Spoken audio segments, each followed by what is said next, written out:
Электр энергиясынын жетишсиздиги чакан гэстерди куруу мукташтыгы жогору экендигин көрсөттү. Мамлекет ишкерлерди чакан гэстерди салууга чакырык таштап, тиешелүү тармактарга дагы бул багытта бир катар тапшырмаларды койгон. Мунун арты менен Жалал Абад облусунун Сузак районунда 1200 киловатт-саат кубаттуулуктагы чакан гэс ишке берилгени турат. Ушул тапта курулуштун 50% аяктап, гэстин жогорку аймагындагы суу бөлүштүрүүчү курулма бүткөрүлдү.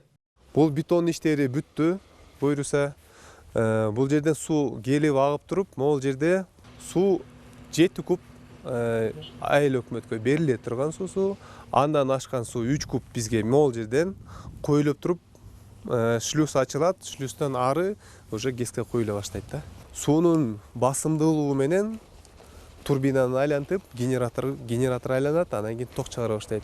Дал ушундай чакан гэстерди жаңы ишканаларды ачуу жана инвестиция тартуу, жумуш орундарын түзүү аткаруу бийлигинин акыркы 100 күн аралыгындагы артыкчылыктуу багыттарынын бири болду. Мамлекеттин алдына өтө зор милдеттер коюлганына карабастан, акыркы 100 күн аралыгында пландар 100% орундалды. Бул 3 айлыктын жалпылап алып караганда кирешелер мамлекеттик бюджеттин кирешелери 62,9 миллиард болуп атат. Бул болсо 134,6%га өсүш менен болуп атат.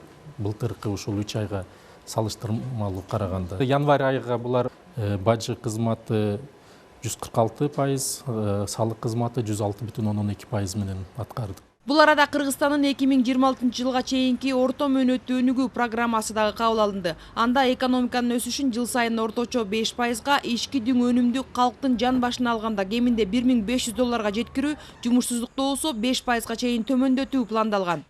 Өтө көлөмдүү жана бардык тармактарды жана секторлорду камтыган план болду.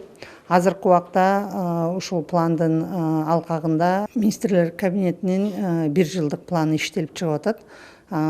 Бул пландын алкагында дагы 600дөн ашык иш-чаралар кирип атат. Азыркы убакта бул планды биз министрликтер менен макулдашып атабыз да. Инвестициялык жигердүүлүк, соода алмашуунун көлөмүн көбөйтүү жана экспортко артыкчылык берүү, мындан тышкары тейлөө тармагын жакшыртуу жана реалдуу сектордо туруктуу өсүштү камсыз кылуу. Дал ушундай кадамдар ата мекендик экономиканын тез өнүгүүсүнүн негизин түздү. Ички дүң продукты 3,6%га жогорулады.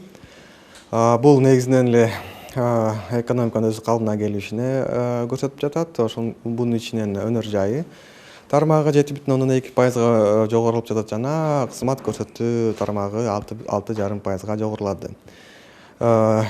Тышкы соода тармагында болсо, тышкы соода жүгүртүүсү бизде 20%дан ашык жогорулуп жатат. Анын ичинен 43%га импорт жогорулады. Жана экспорт болсо төмөндөп жатат. Бирок алтынды эсепке албасак, бул көрсөткүч 28,6%га жогорулады.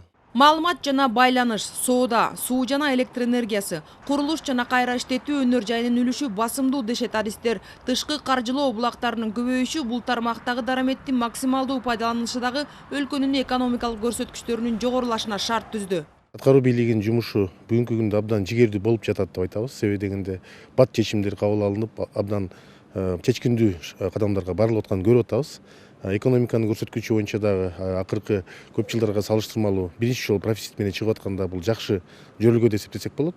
Алдыбызда буюрса көп жакшылыктар күтүп жатат деген ойдобуз. Себеби дегенде азыркы 100 күн ичинде аткарылып жетишпеген, бирок алдыда боло турган көптөгөн талкууларды биз угуп келатабыз. Ошолордун бардыгы тең ушул жалпы элибиздин, мамлекетибиздин өркүндөп өсүшүнө багытталган шарттар бар. Ал арада эффективдүү инвестиция кыла ала турган багыттар дагы көбөйдү. Экспорттук, өндүрүштүк потенциалды көтөрүү үчүн инвестициялык климатты фискалдык саясаттын негизинде жакшыртуу аракеттери жасалууда. Айжан Омолдошова, Тимур Сыдыгалиев, Ала Тоо 24.